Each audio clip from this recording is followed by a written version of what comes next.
Bonjour à tous. Alors, bienvenue dans cette rencontre où on va parler de la piété, de ce don de l'Esprit qui nous invite à vivre une plus grande relation, à développer une relation avec Dieu, pour arriver à une communion, à ce que entre sa pensée et la nôtre, il y ait moins de distance.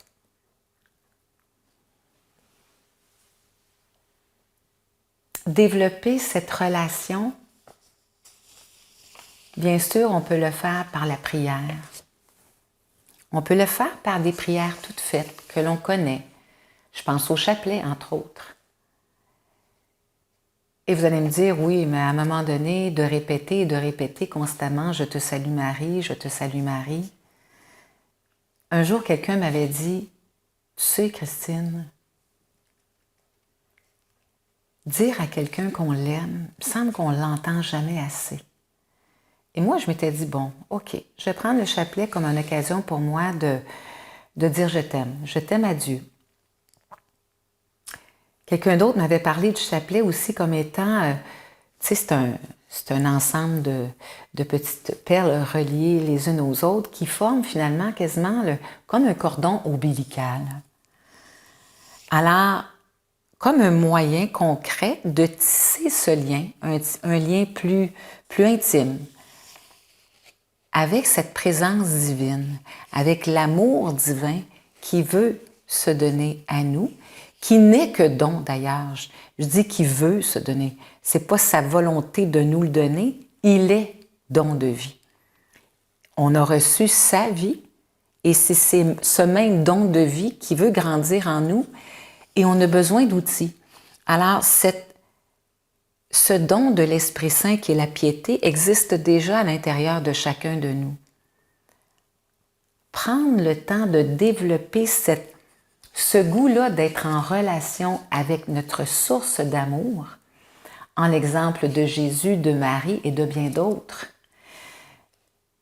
Prendre ce temps pour redire, mettre à notre esprit le beau, le bon, le grand, le vrai. Alors, je reviens au chapelet parce que c'est tellement puissant et ça permet de transformer notre esprit sans s'en apercevoir. Puis à un moment donné, il arrive une occasion, puis au lieu de critiquer, on se dit « Bof, que Seigneur, je remets ça entre tes mains, tu vas faire le mieux avec ça. » Mais prendre cette habitude-là, mais c'est parce qu'on a développé d'autres pensées, d'autres habitudes de pensée. Alors, le chapelet, c'en est une pour développer une plus grande piété. Mais nos temps de recueillement, les actes d'amour, sont des occasions extraordinaires de prier. C'est une prière en action. Est-ce que je multiplie mes actes d'amour au quotidien? Est-ce que je prends le temps d'appeler quelqu'un que je sais être en convalescence?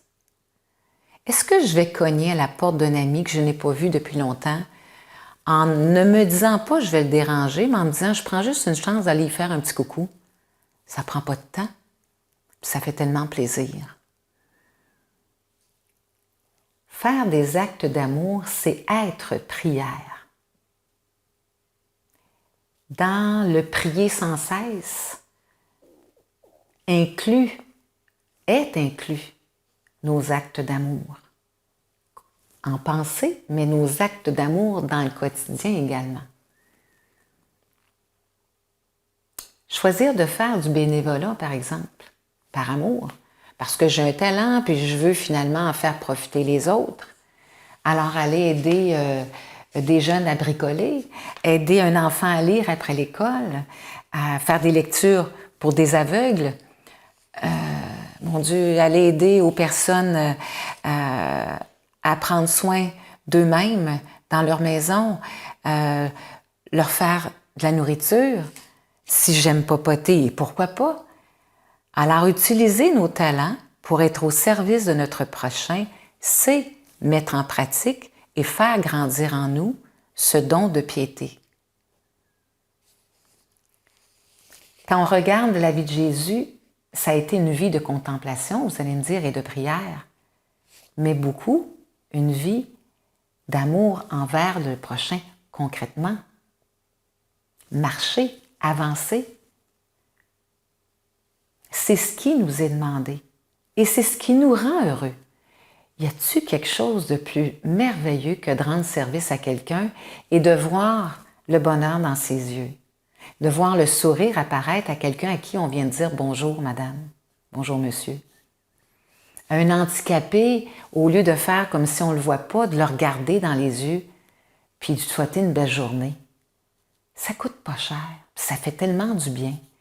Et c'est de mettre en pratique ce don de piété.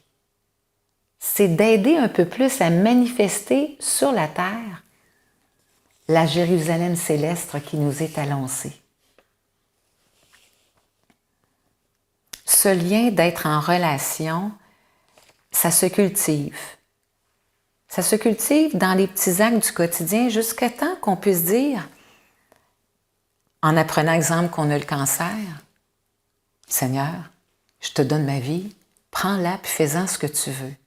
Je ne sais pas ce qui m'attend, je ne sais pas les souffrances qui vont advenir, je ne sais pas quelle sera demain, mais je te donne ma vie. » Être don, c'est continuer à faire l'œuvre de Dieu à travers nous. Il nous a donné la vie, il nous donne des talents, il nous donne des dons de l'esprit, à nous de les utiliser. Par ces dons de l'esprit se révèle à nous la vérité. Et il nous a dit qu'il reviendrait, qu'il nous enverrait son esprit et qu'il nous révélerait la vérité entière. Et ça se fait un peu plus, chaque jour, dans une pratique assidue pour venir s'ajuster à sa volonté et non pas la nôtre. Jean Montbourquet dit « Ce que tu dis parle plus fort. Ce que tu es parle plus fort que ce que tu dis. » Alors soyons des artisans de paix dans notre quotidien, dans les petites choses, pour développer cette habileté, pour qu'au moment où les épreuves un peu plus grandes surviennent, que l'on puisse savoir quel chemin suivre. Celle d'être en confiance sur l'aide que Dieu nous donne ou de rentrer dans des peurs qui souvent sont tellement inutiles, sauf si elles sont source pour changer de chemin, rebondir et avoir foi et espérance. Et c'est ce que je nous souhaite, d'être de plus en plus près de cette prière que l'on dit souvent, notre Père, qui es aux cieux, que ta volonté soit faite, sur la terre comme au ciel. Le ciel, il est ici maintenant.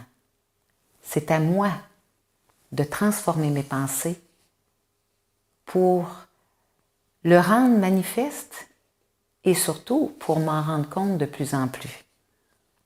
Donne-nous aujourd'hui notre pain de ce jour, d'être de plus en plus sensible à cette nourriture concrète, mais aussi cette nourriture de l'âme qui nous est donnée.